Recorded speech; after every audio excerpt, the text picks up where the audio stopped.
vamos a hacer? Yo voy a hablar todo lo que tengo que hablar y al final, si tienen preguntas, vayan anotando cualquier cosa que no hayan entendido y al final entonces ustedes hacen sus preguntas y ahí tratamos de aclarar cualquier duda que ustedes tengan. Entonces, repaso sobre el sistema endocrino, aparato reproductor masculino y femenino, comenzando con el sistema endocrino.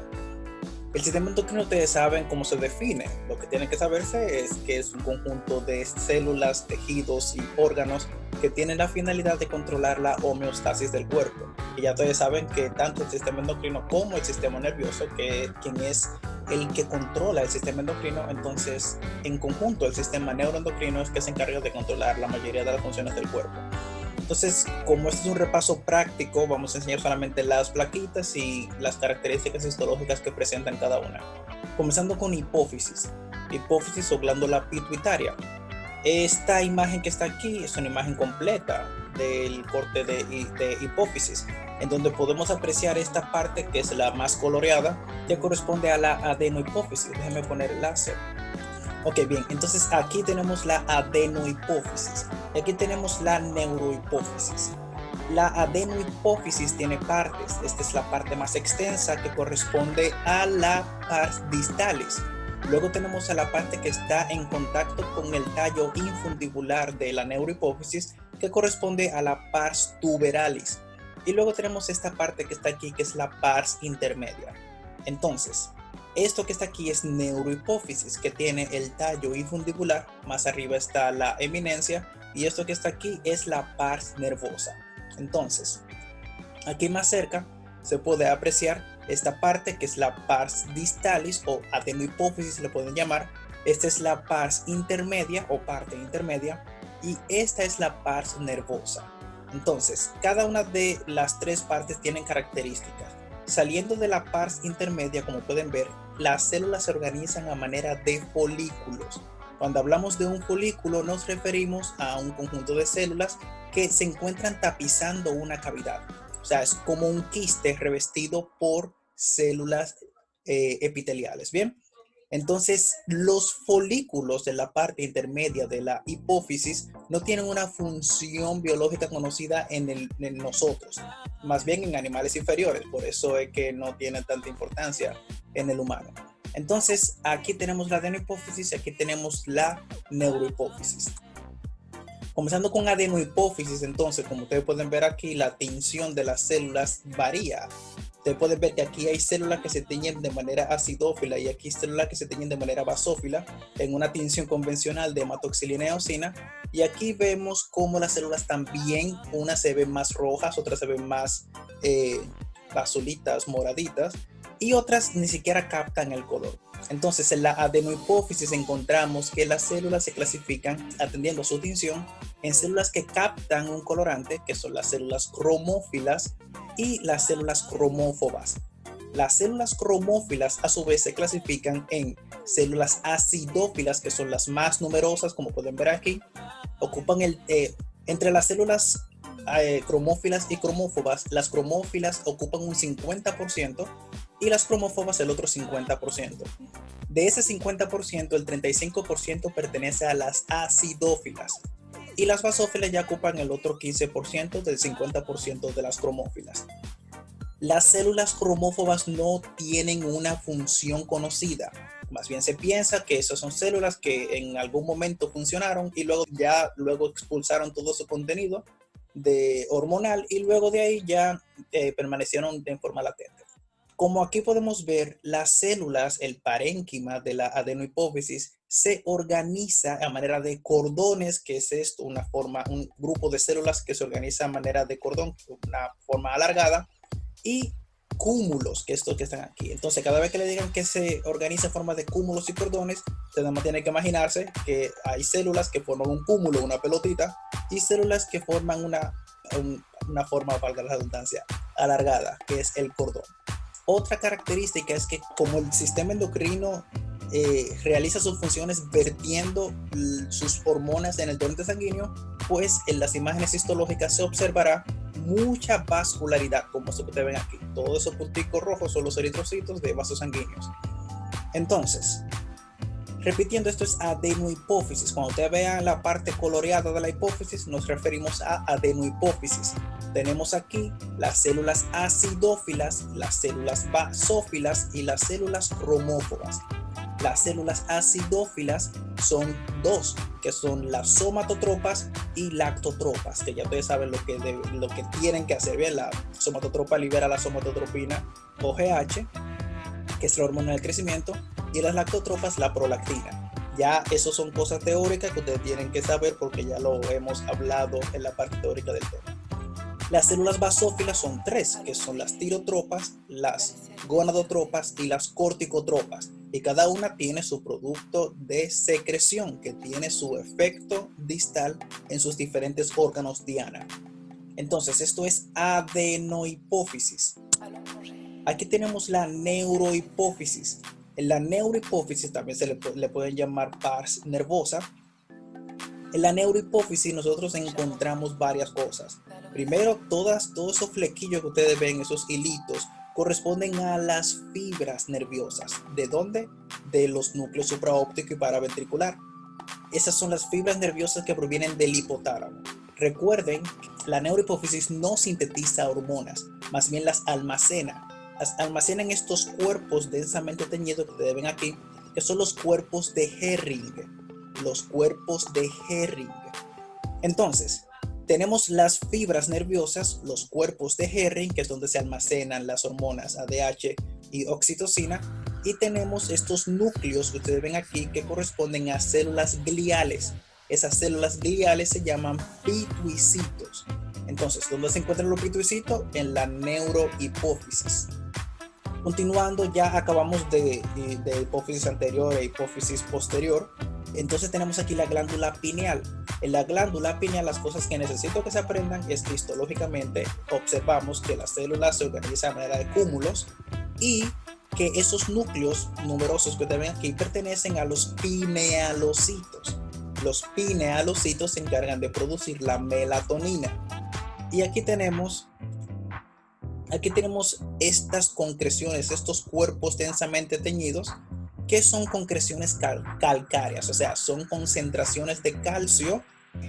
A eso se le llaman concreciones calcáreas o también se le puede llamar arenilla cerebral. Entonces, ya ustedes saben lo que hacen los pinealocitos y ya ustedes saben qué son estas estructuras que es la arenilla cerebral.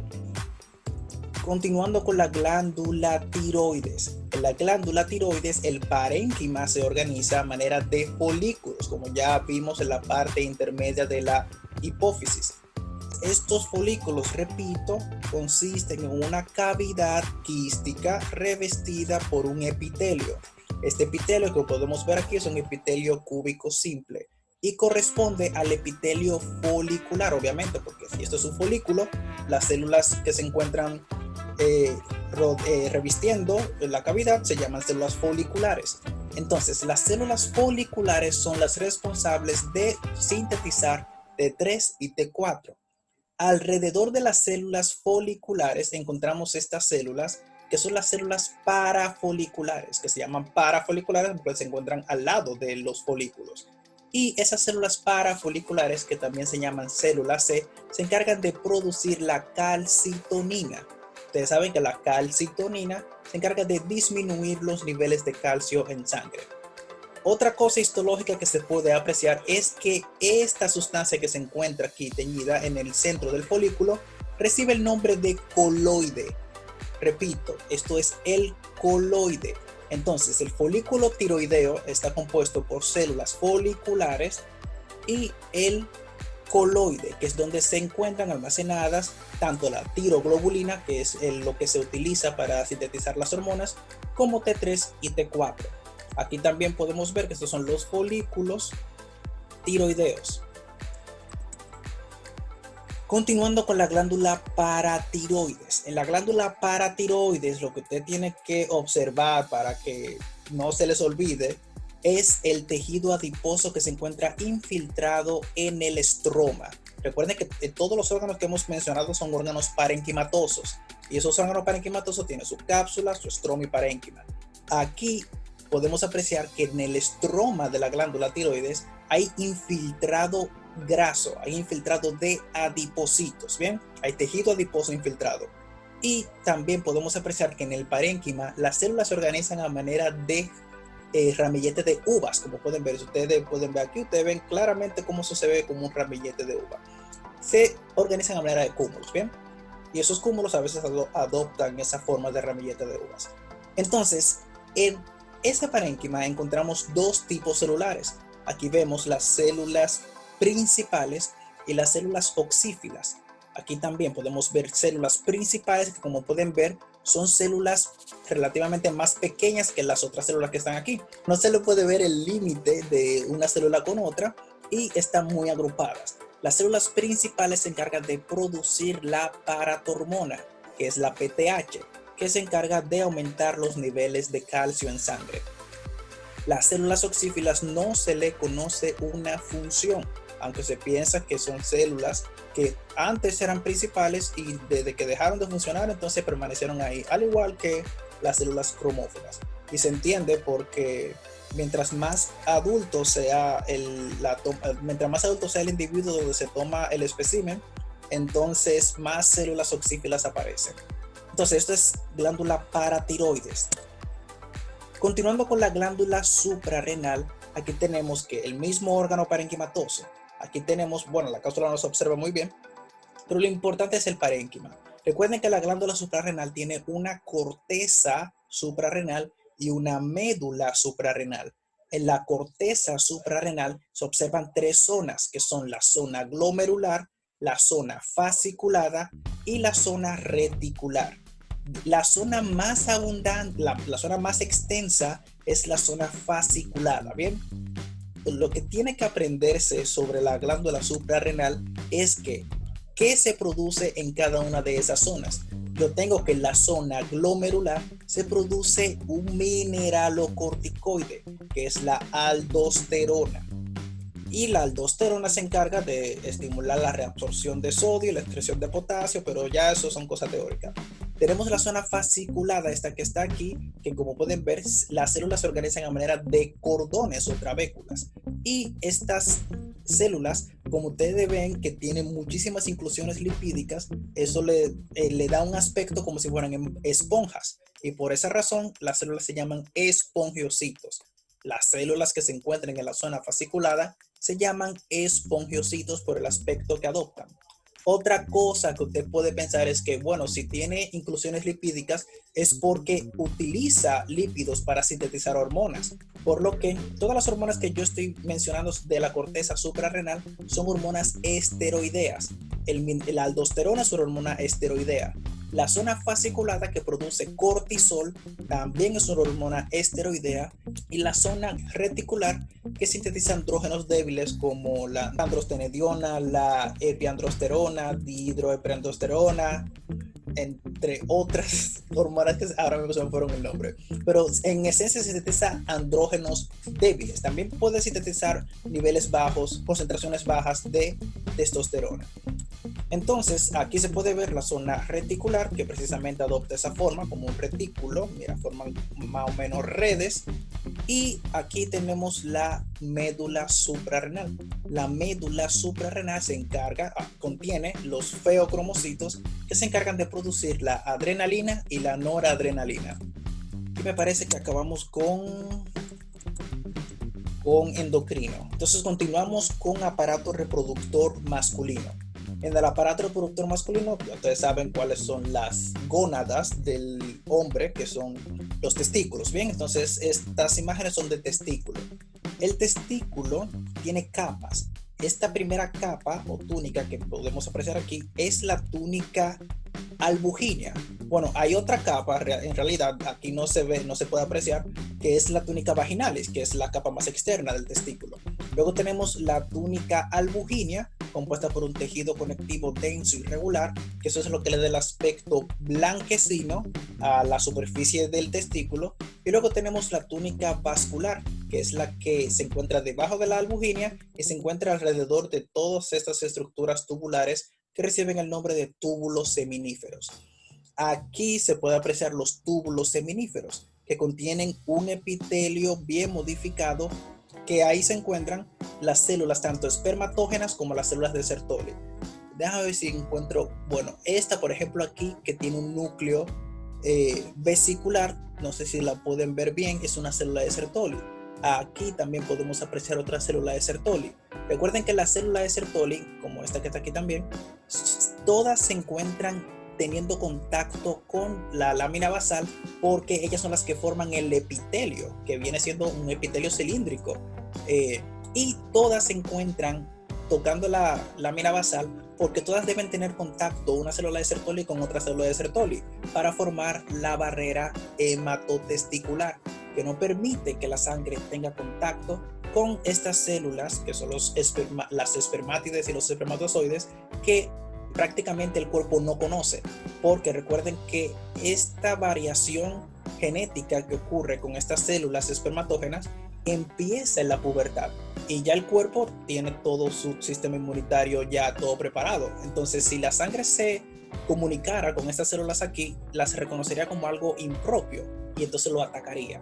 Por esa razón se necesita la barrera hematotesticular hecha por las células de Sertoli.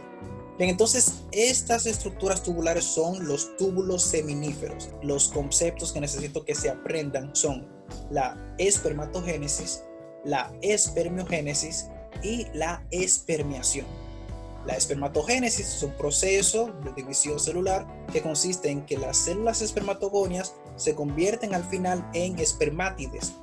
La espermiogénesis es el proceso mediante el cual las espermátides se convierten en espermatozoides. Y la espermiación, proceso mediante el cual se expulsan esos espermatozoides hacia la luz del túbulo seminífero. Aquí se puede ver mejor los túbulos seminíferos con sus células. Aquí están las células espermatógenas y por ejemplo esta que está aquí, a ver una que se vea mejor, esta que está aquí que tiene un núcleo vesicular y esta que está aquí son células de Sertoli. Entre los túbulos seminíferos se encuentran estas células que son células intersticiales. Las células intersticiales o células de Leydig se encargan de producir la testosterona. Otra cosa es que tienen que saberse las funciones de la célula de Sertoli, que son muchas funciones. Ok, entonces continuando. Esto también es testículo, pero en esta parte, ustedes pueden ver que es testículo porque miren túbulos seminíferos aquí. Pero en esta parte es cuando los túbulos rectos empiezan a anastomosarse y forman la red testicular. Esto que está aquí es la red testicular. Bien, luego recuerdan que el testículo se comunica con el epidídimo a través de estos conductillos que ustedes ven aquí, que son los conductillos eferentes. Pero no vamos a enfocarnos en estos conductillos, vamos a enfocarnos en el epidídimo, que es esto que está aquí y esto que está aquí. Recuerden que el epidídimo es un órgano tubular, bien, un túbulo bien largo que tiene un epitelio, que es un epitelio cilíndrico pseudoestratificado con estereocilios, bien. Y lo que me caracteriza el epidídimo es la presencia de estas cositas que se encuentran aquí, que son los espermatozoides. Entonces, esto es epidídimo. Recuerden que el epidídimo tiene una cabeza, un cuerpo y una cola, y que la cola del epidídimo es donde permanecen reservados los espermatozoides para la eyaculación. Ya en el epidídimo, los espermatozoides se capacitan para moverse, pero se le quita la capacidad para fecundar porque se le pone en la cabeza del espermatozoide un conjugado que no permite que fecunde ese espermatozoide. Continuando entonces con el conducto deferente, vemos aquí que es un órgano muscular y es un órgano tubular porque miren que aquí hay una luz. Lo más próximo a la luz es el epitelio y es un epitelio idéntico al epitelio del epidídimo, cilíndrico, pseudoestratificado con estereocilios. Lo importante es reconocer la gran cantidad de tejido muscular que tiene y la razón de ser de ese tejido muscular. Recuerden que los testículos se encuentran alejados del cuerpo y se encuentran en declive, por así decirlo. Entonces, los conductos deferentes atraviesan toda la pelvis y ascienden. Y para ellos poder transportar a todos esos espermatozoides necesitan mucho tejido muscular. Por eso es que cada vez que usted ve algo muy rosado o muy rojo es porque es un órgano muscular y aquí ya por el epitelio podemos decir que eso es un conducto deferente. En el conducto deferente, la capa muscular, como pueden ver, tiene tres estratos o tres capas, que son la capa longitudinal interna, la capa circular media y la capa longitudinal externa. Entonces, continuamos con las glándulas anexas, que son la vesícula seminal, comenzando, que las características histológicas que se pueden apreciar es que aquí se estudia como órgano tubular, y como tiene un órgano como es un órgano tubular, entonces estudiamos su mucosa y su submucosa. Aquí vemos que la mucosa se pliega, o sea, hay salientes de esa mucosa que se pliega. Entonces, como usted ve que se plegó y se plegó, aquí podemos observar que se forma un espacio o un compartimento. Esa es la característica de la vesícula seminal, que la mucosa se pliega tanto que da un aspecto a la luz como si fueran compartimentos separados. Eso es vesícula seminal. Recuerden la función de la vesícula seminal, que también tienen que saber que la vesícula seminal es la glándula que mayor volumen aporta de semen, aproximadamente un 70%. Entonces, y tienen que saber lo que produce la vesícula seminal, que principalmente produce la fructosa, que ayuda a la nutrición de los espermatozoides.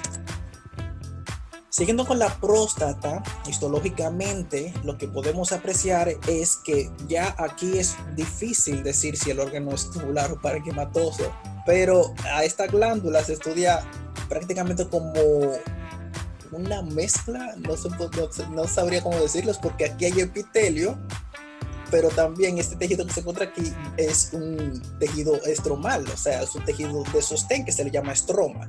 Pero en fin, entonces aquí tenemos que la próstata se caracteriza porque primero el epitelio varía atendiendo a la actividad metabólica que tiene. Puede ser un cilíndrico simple hasta un cilíndrico pseudoestratificado, puede dar hasta cúbico simple. Entonces, en la luz de estas glándulas que se encuentran aquí, se pueden encontrar estas concreciones, que también se le llaman concreciones calcáreas, que también están compuestas de calcio, que reciben el nombre de cuerpos amiláceos. Bien, los cuerpos amiláceos de la próstata. Lo otro característico es que este tejido, ustedes lo ven rojo, ¿verdad? Si lo ven rojo es porque probablemente sea un tejido muscular, pero es una liga, una mezcla entre tejido conectivo y tejido muscular. Por esa razón, a este estroma que se encuentra aquí se le llama estroma fibromuscular. Que eso, desde que usted escuche, desde que usted vea en su examen estroma fibromuscular, usted piensa que eso es próstata. Y por último, aquí tenemos el pene. En el pene no hay mucho que abundar. Aquí tenemos, por ejemplo, la túnica albuginea del pene. Aquí tenemos los cuerpos cavernosos y el cuerpo esponjoso, que como pueden ver, ambos, cuerpos cavernosos y cuerpo esponjoso, son cuerpos eréctiles. Ambos se congestionan. Y aquí tenemos la uretra peniana. Entonces, ya ustedes saben, si le aparece esta mosquita aquí, ustedes dicen que eso es pene. Bien, como se me acaba el tiempo, vamos a continuar con aparato reproductor femenino. Ok. En el aparato reproductor femenino comenzamos con las gónadas, que son los ovarios. En los ovarios, aquí tenemos que este órgano tiene una cápsula, tiene un estroma y un parénquima. Con respecto a la cápsula, encontramos este epitelio cúbico simple, que recibe el nombre de epitelio superficial o epitelio germinativo, que ya no se le llama germinativo, ya ustedes saben por qué, porque las células germinales no provienen de este epitelio. Debajo del epitelio encontramos este tejido conectivo, que aquí se ve mejor, todo este tejido conectivo, que corresponde a la túnica albugínea del ovario. Lo mismo, le aporta el aspecto blanquecino a la superficie del ovario. Luego de aquí encontramos la corteza ovárica y mapa dentro profundo, la médula. Lo importante es que ustedes saben que en el ovario se encuentran células, los gametos femeninos. Entonces esos gametos femeninos se encuentran alojados en folículos ováricos. Entonces esos folículos ováricos son distintos, se clasifican en tres tipos, que son los folículos primordiales, folículos en crecimiento y folículos maduros. Miren, como pueden ver, todos estos folículos, que ustedes no lo ven, que no son tan grandes, que están entre folículo primordial y folículo primario, Esos folículos se encuentran en la corteza ovárica. A medida que crece el folículo, entonces se va adentrando a la médula. Comenzando con los folículos, encontramos aquí el folículo primordial, que se caracteriza porque tiene a su ovocito y las células foliculares son células planas, correspondiente a un tejido epitelial plano simple del folículo primordial.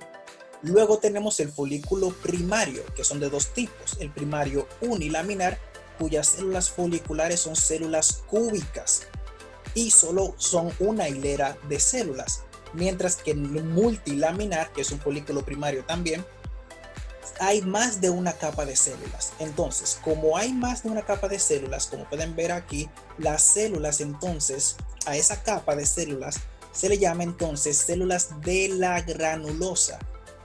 Todas las células foliculares que ya son más de un estrato, se le llaman células de la granulosa. Otra cosa a destacar es esta banda eosinófila que se tiñe aquí, que recibe el nombre de zona pelúcida. Y tienen que saber la función de la zona pelúcida y los componentes de la zona pelúcida, que son la ZP1, ZP2 y ZP3. Ya ustedes saben eso. Alrededor de los folículos se encuentra el tejido estromal, el estroma ovárico, que posteriormente, a medida que el folículo avanza o crece, entonces se van organizando alrededor del folículo y forman las células de la teca. Aquí se puede apreciar la diferencia, todo esto es la teca, y se diferencia en una teca interna y una teca externa. La teca interna se encarga de producir, o sea, funciona como una glándula endocrina y se encarga de producir los andrógenos, que es principalmente la androstenediona. Ya ustedes saben que los andrógenos difunden hacia la capa hacia las células de la granulosa y entonces por la aromatasa que se encuentra en estas células se produce estradiol. Son las células de la granulosa quienes producen el estradiol, no las células de la teca. Recuerden que el estradiol son los estrógenos. Y ya tenemos aquí la teca externa, que esta teca contiene fibroblastos, miofibroblastos que adquieren capacidad contráctil a medida que avanza el crecimiento del folículo. Ya ustedes saben cuál es la función que tiene a nivel de la ovulación, pero eso no lo vamos a hablar porque ya abundamos demasiado sobre eso. No les mencioné que este es un folículo secundario. El folículo secundario se llama así desde que presenta estas mini cavidades que están aquí, que son el licor o el líquido folicular. Desde que presenta líquido folicular se le llama folículo secundario. Todo ese líquido folicular confluye para formar una cavidad que se le llama cavidad antral. Y aquí observamos un folículo de De Graaf. Las características del folículo de De Graaf son las siguientes. Tenemos la cavidad antral, ¿bien? Y ven cómo las células de la granulosa se separaron. Aquí hay células de la granulosa y aquí también. Las células que se encuentran en íntima relación con el ovocito reciben el nombre de células de la corona radiada. Y las células que funcionan como un pedículo que fija al ovocito hacia la pared reciben el nombre de cúmulo oóforo. Entonces tenemos la cavidad antral, la célula de la corona radiada, que tenemos el ovocito, tenemos la zona pelúcida, tenemos aquí células de la granulosa, tenemos el cúmulo oóforo y eso es un folículo maduro o folículo de De Graaf. Continuando con la trompa de Falopio, es un órgano tubular, ¿bien? En ese órgano tubular lo que más nos vamos a concentrar es en la luz y en la mucosa. Ya la muscular y la serosa no tienen mucha cabida aquí. Entonces tenemos que la luz, como pueden ver, es una luz que se ve laberíntica por los pliegues de la mucosa. Y ya en esa mucosa encontramos un epitelio que contiene dos tipos celulares. Están las células, bueno, aquí no se observa muy bien en verdad. Están las células ciliadas, esas que están aquí. Bueno, si le enseño una célula en clavija, ya ustedes saben que todo lo otro son células ciliadas. Miren, esta célula que está aquí es una célula en clavija que se encarga de producir nutrientes para cuando ocurra la ovulación y se empieza a transportar el ovocito. Y aquí tenemos ya todas las otras que no son células en clavija. Miren, esta es una célula en clavija. Esta es otra célula en clavija. Todas las otras corresponden a células ciliadas que se encargan precisamente de barrer el ovocito luego de que ocurrió la ovulación. Eso es trompa de falopio. Bien, ya ustedes saben las características y las funciones de cada una de las células de la mucosa. Siguiendo con útero, en el útero ya ustedes saben que hay un miometrio, un endometrio y un perimetrio, pero en lo que nos vamos a enfocar es en el endometrio.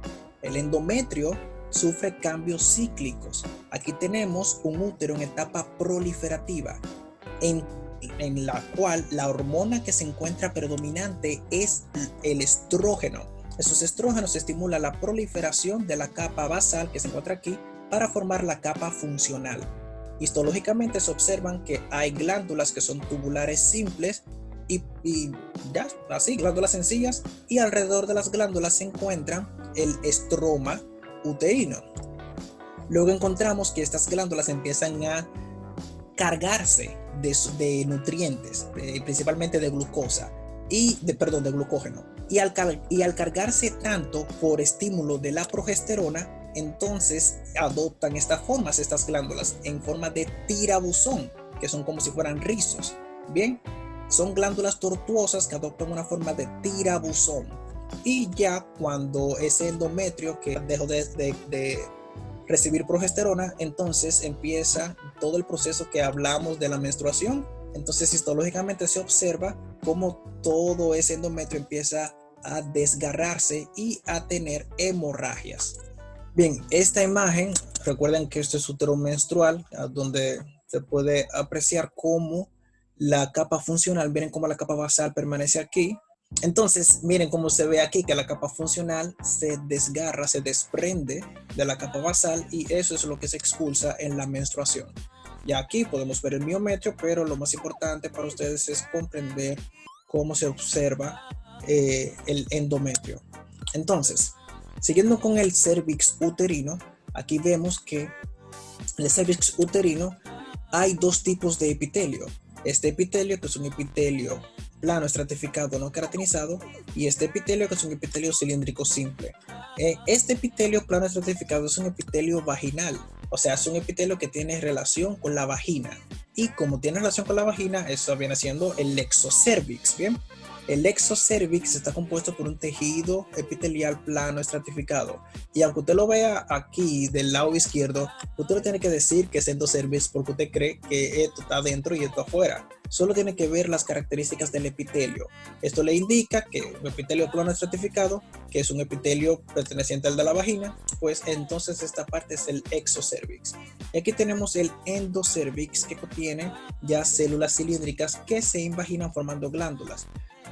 Lamentablemente aquí no se puede observar una glándula, pero este epitelio se invagina formando las glándulas cervicales, que esas son las que se encargan de producir el moco que lubrica a la vagina. Entonces, entre el endocervix y el exocervix se encuentra esta zona que está aquí. A esta zona se le llama zona de transición o zona de transformación, que contiene las células que dan origen a células tanto del exocervix como células del endocervix. Un dato ahí clínico, por si te le interesa, ahí en la zona de transición, en la zona de transformación, es donde las células son más susceptibles a sufrir una neoplasia, o sea, a proliferar de manera anormal, pues esas son las células que son el objetivo del virus del papiloma humano. Las células vienen, infectan a las células de la zona de transformación y como esas son células que siempre están proliferando, pues son las más susceptibles a sufrir un daño genético. Por esa razón es que se producen las neoplasias, porque estos que están aquí ya son células diferenciadas, ya no van a sufrir ningún tipo de neoplasia porque ya se diferenciaron, no van a seguir proliferando. Estas tampoco aquí, estas también están diferenciadas. Estas que no están diferenciadas son las que son las más susceptibles a sufrir de algún daño genético o una mutación genética que provoque entonces la neoplasia. Bien, entonces ya ustedes saben, endocervix, zona de transformación o zona de transición, y exocervix. Aquí ya vemos lámina propia que no nos interesa. Por último, tenemos la vagina. En la vagina, ustedes saben que la vagina se define como una vaina fibromuscular que contiene una mucosa con su lámina propia, una muscular y una adventicia. En la capa mucosa observamos este epitelio es un epitelio plano estratificado. Ustedes deben de saber por qué es plano estratificado, ¿verdad? Porque los epitelios planos estratificados se encargan de proteger ante fuerzas mecánicas. Y ustedes saben cuáles son esas fuerzas mecánicas que ocurren en la vida, ¿verdad? Sí, esa misma, la del transcurso del producto del bebé que está saliendo. Esa es la fuerza mecánica que ocurre. Entonces, este epitelio, ustedes lo ven que es un epitelio pálido con respecto, comparándolo con otros tipos de epitelio, porque esto contiene mucho glucógeno.